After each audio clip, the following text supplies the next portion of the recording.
முடிஞ்சால் ஸ்னேக் போயிட்டு வந்து தப்பிச்சு காட்டுங்க ப்ரோ. Challenge accepted bro. எப்படி கிருட்டுன்னு முடிக்கிறேன்னு பாருங்கள். ஃபஸ்ட்டு பாட்டு தப்பிக்கிறான்னு பார்ப்போம்.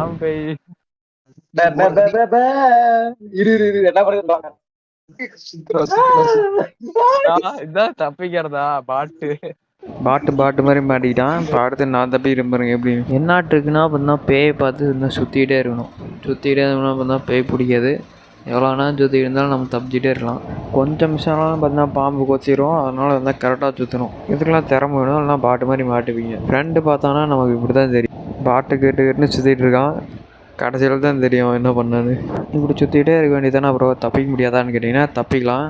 அதுக்கு வந்து அந்த பாம்பை விட்டுட்டு நம்ம ஓடணும். அந்த பக்கமாக ஓடும்போது வந்து முக்கியமாக ஓடுற பட்டன் வந்து வேலை செய்யாது.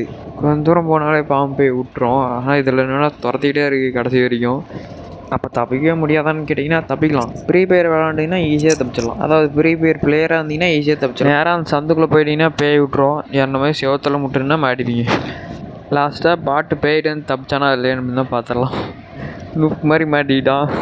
வேறு ஏதாவது சேலஞ்சு தான் சொல்லுங்கள், சிறப்பாக பண்ணிடலாம்.